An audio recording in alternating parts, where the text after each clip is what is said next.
Ompe kwasiebu, ompe esisisem, ompe nkontompo, nampe basa.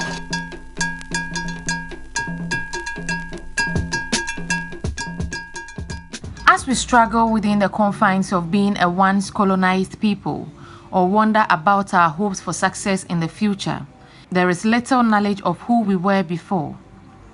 This is a little-known story of the golden stool of the Ashanti Kingdom and Queen Mother Nana Yaa Asantewaa I, the 60-year-old grandmother who became the commander-in-chief of the Ashanti Army. Yaa Asantewaa was the Queen Mother of Ejiso in the Ashanti Empire, appointed by her brother Nana Akwesi Afrane, the Ejisohene or ruler of Ejiso. She led the Ashanti War, known as the War of the Golden Stool, also known as the Yaa Asantewaa War against British colonialism. Born in 1840 in Besiase, Yaa Asantewaa was the oldest of 2 children. Her brother, Afrani Penin, became the chief of Ejiso, a nearby community. After a childhood without incident, she cultivated crops on the land around Buankra. She entered a polygamous marriage with a man from Kumasi with whom she had a daughter. She died in 1921. She was a successful farmer and mother. She was an intellectual, a politician, a human rights activist, queen, and a leader. Yaa Asantewaa became famous for leading the Ashanti rebellion against British colonialism to defend the Golden Stool. The Golden Stool is the royal and divine throne of kings of the Ashanti people and the ultimate symbol of power in Ashanti. According to legend, Okomfo Anokye, the high priest and one of the chief founders of the Asante Confederacy, caused the stool to descend from the sky and land on the lap of the first Asante king, Osei Tutu. Such seats were traditionally symbolic of a chieftain leadership, but the Golden Stool is believed to house the spirit of the Ashanti nation, living, dead, and yet to be dead. In Ghana, we have a golden stool, pure gold.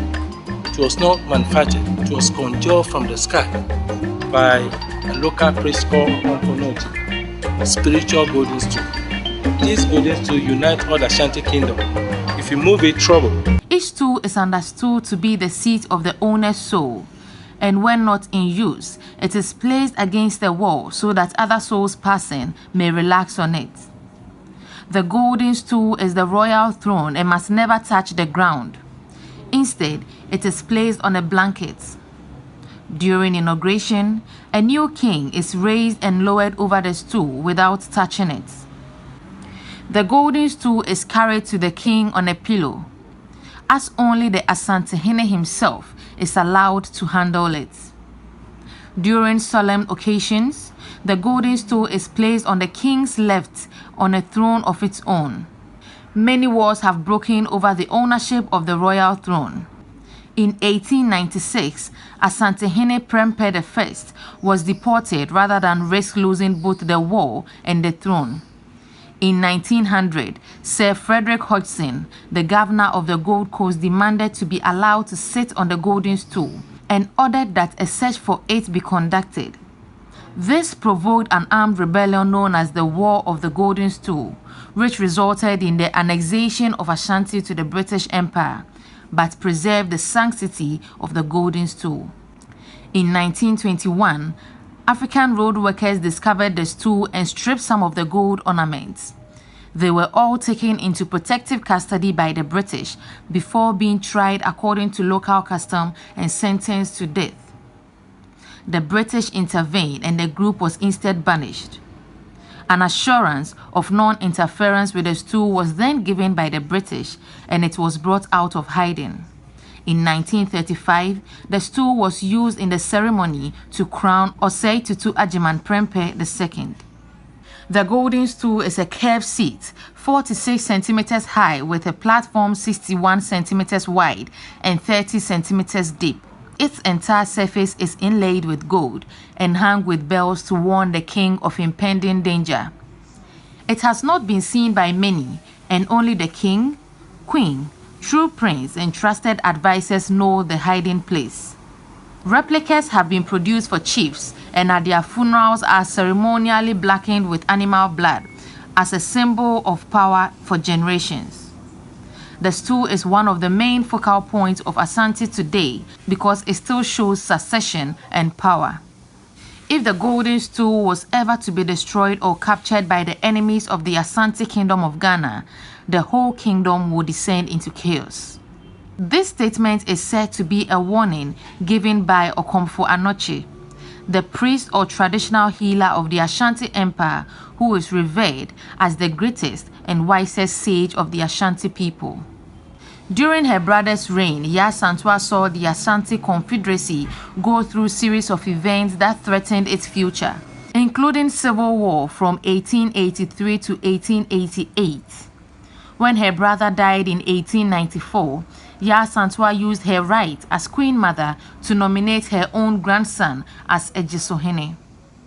When the British exiled him to the Seychelles in 1896, along with the King of Asante Prempeh I and other members of the Asante government, Asantewaa became regent of Ejiso-Juaben district.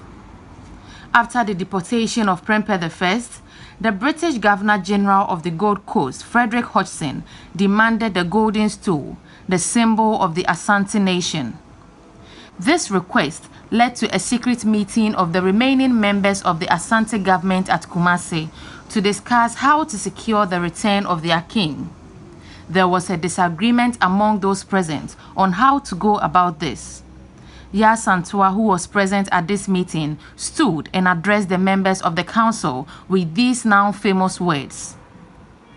How can a proud and brave people like the Asante sit back and look while white men took away their king and chiefs and humiliated them with a demand for the golden stool?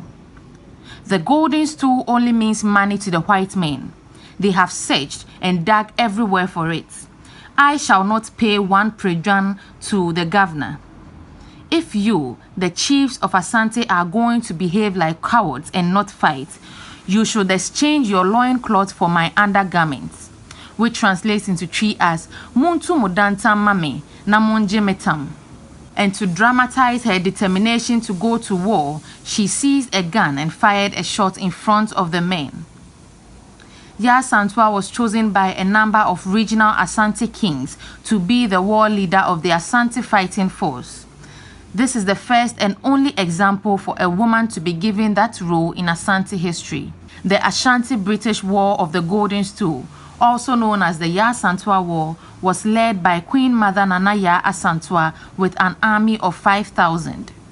Beginning in March 1900, the rebellion laid siege to the fort at Kumasi, where the British had sought refuge.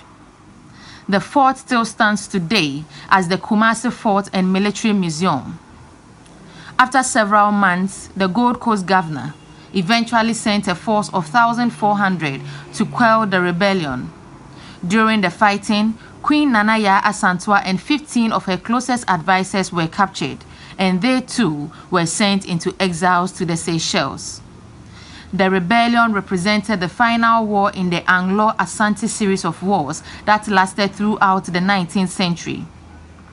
On 1st January 1902, the British fully seized the land that the Asante army had been defending from them for almost a century, and the Asante Empire was made a protectorate of the British Crown.